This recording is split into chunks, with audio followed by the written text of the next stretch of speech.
new loser in town, and no, it is not Stellantis. Last week, we had new inventory data released from Cox Automotive, and it looks as though for the first time, or at least one of the first few times, finally, after multiple years of stacking inventory, steep discounts, and lofty leadership, Stellantis isn't the automaker with the most amount of inventory. But before we go over the new ranking members of the most inventory club, let's first go over some new data.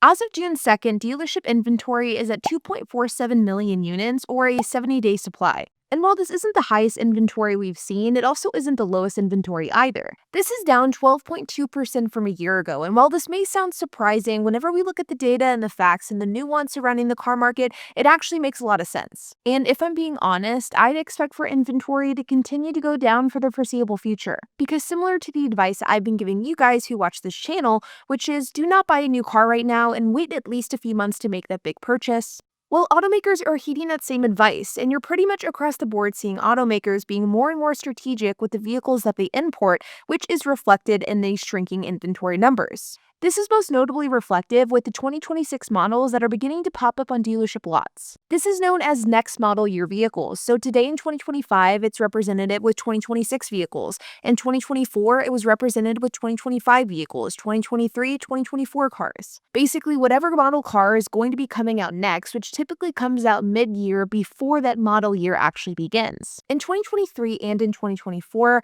by this time of year, next year models made up about 7% of all available inventory.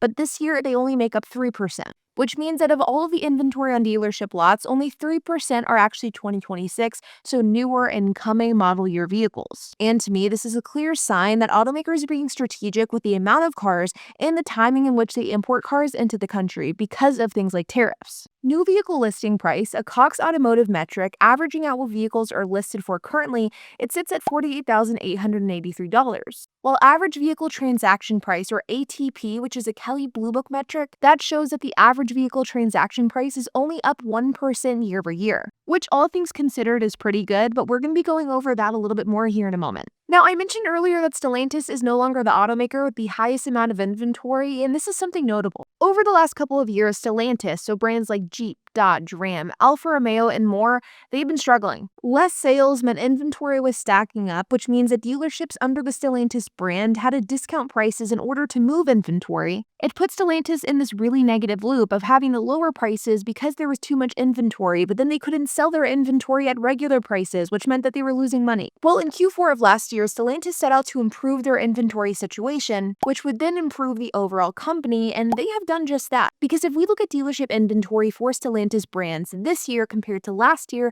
you can see some dramatic improvements. For example, Jeep last year was at 147-day supply, while this year they're at 99-day supply. Ram was at over 150-day supply last year, but today they're at 109 days. Chrysler was at 119 days last year, and today they're at 80. And Dodge was at 121 days last year, and today they're at 79. Stellantis has made some major and much needed improvements with their inventory situation over the last year.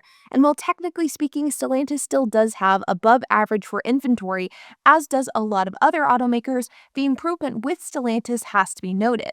But one thing about Stellantis that I do think will be really interesting moving forward over the next 6 to 12 months is how this company will fare now that they have their inventory situation at least more under control and they have a new CEO. So this is definitely a brand to look out for. And while I don't necessarily know about the longevity of Stellantis moving forward, I do think short term we should see some major improvements. Another major improvement comes from Lincoln, a brand that post-pandemic has been discounting cars left and right and also has major depreciation problems. But this car has improved dramatically inventory-wise. And inventory last year was at 145-day supply, while this year it's at 86-day supply for the same period of time. This is a major problem for a brand that has just traditionally had trouble moving inventory for a variety of reasons, like I mentioned, depreciation, brand perception, as well as just overall cost. But to be honest, brands like Lincoln and Stellantis aren't the only areas where we're seeing inventory shifts, because pretty much across the entire car market, you are seeing lower inventory with a variety of different brands today compared to this time last year. Last year, we were at a 74 average day supply for dealerships. This year, we're at 70-day supply.